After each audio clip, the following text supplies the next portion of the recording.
Boy, this story made me smile. And I felt like a gossip columnist when I read it because I was like, oh, I know I'm going to talk about this. Now, why I'm going to talk about this? Because I've been in this exact same position many a times in many a relationships.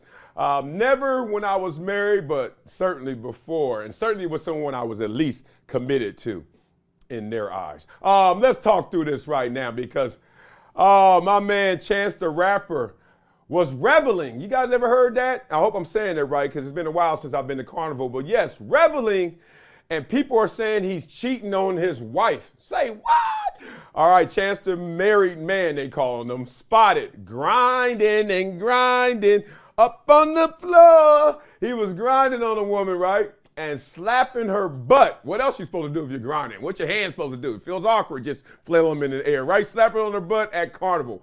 All right. So now people trying to clown and criticize him.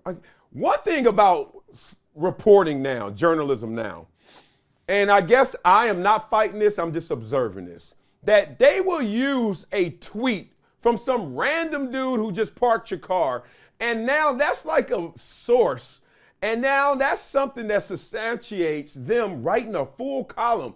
And for credible sources, they go to the dude who just valeted you, right? And literally listen to some of these criticisms. It's just some rando out there. And we all randos unless we actually were there. And they just saying, I thought he was married. And that literally starts the column. I'm like, what? So let's go into it because I'm about to react to the what of this. All right, so the video's out there. Obviously, they got a bunch of rando tweets of people clowning it. And then you can see in the video, like he just leaning back, getting it in, doing what you do at Carnival. And I really wanted to talk about this because people were saying he was disrespecting his wife, Kirsten Corley. So they were like, yo, you married, B. What you doing over there doing that with her? Who that? That ain't wifey. Okay, let's just start from the beginning. Because this junk BS started, I guess, when you had your second girlfriend, not your first girlfriend, your second girlfriend. You remember that? Who was your second girlfriend, right? Wasn't you in the 6th grade, 7th grade, 8th grade? Some of y'all too fast, 3rd grade, but whatever, your second girlfriend. And then all of a sudden, your second girlfriend start asking you those questions about the first girlfriend. Maybe y'all go to the same school. Look, you're young, you ain't going that far, you ain't going nowhere. So y'all probably went to the same school. Oh, you still talk to Kim? Whatever. Or you got a little picture or a letter from her. Remember, do you like me? Yes, no, maybe. She find the letter from Kim and she reading it. Why you still got that letter? You like her? And that's the time it started. Because man after man has caved in that moment. No, I don't like her and ball up the letter. No, I don't like her and remove the picture. No, I don't like her and take it out. And when you started that process, you know what you really did to the world? You just basically told whoever you with that you didn't have a life before me, right? I didn't have a life before you. And guess what? While we together, no one and nothing else exists. And that's when that BS started, right? And I used to always be the anti of that. Somehow, some way it got in my head young. Like I am not getting rid of everybody I met before, their letters, their pictures, etc. Look, I ain't got a fat head of her. Kim ain't hanging on the wall, but at the same time, we dated. It's a wrap. But you want me to just exterminate the damn house because I used to date her? I'm getting somewhere with this. So I used to always be like, nah, I'm not. And matter of fact, you don't have to either. And that was liberating to them. They was like, you ain't tripping that my ex called me still? I was like, y'all was together for 9 years. He never married you, so I ain't tripping. I ain't scared that he gonna take you either. He had you for 9 years. But the point is, no. Like, talk to your boy. Like, my insecurities ain't there. My insecurities is going against Jonathan Ogden on a Sunday. It ain't your ex-boyfriend calling you. So I saw that always undermine relationships. People break up just because of the ex. People break up because of the thought of what you're doing when you ain't there. And then this video hits, and I'm like, perfect, because this one is deeper than that. There's a culture clash going on. Not only is it the relationship stuff, you ain't supposed to be dancing with no other woman like that. That's a damn lie.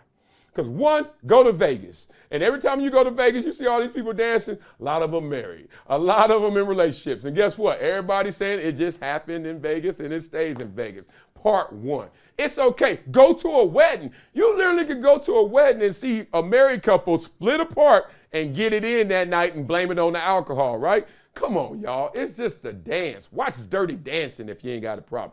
But I love the culture clash part of this because I've been to carnivals in Brazil and Trinidad, Tobago.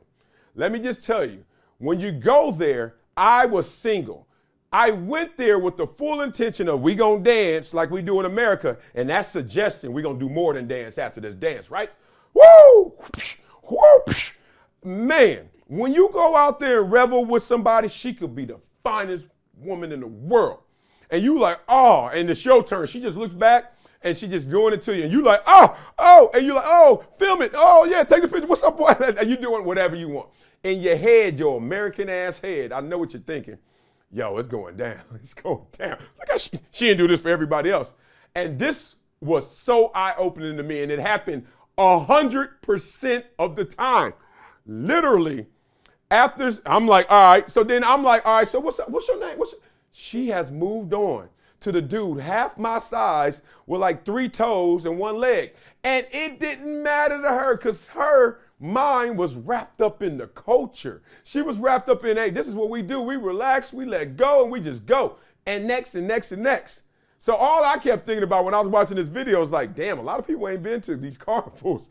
That is not the scene to Mac. That is not parking lot pimping. No, when you dancing with somebody you don't know there, they just dancing, even though you may be somewhere else thinking. So I don't see anything wrong with this.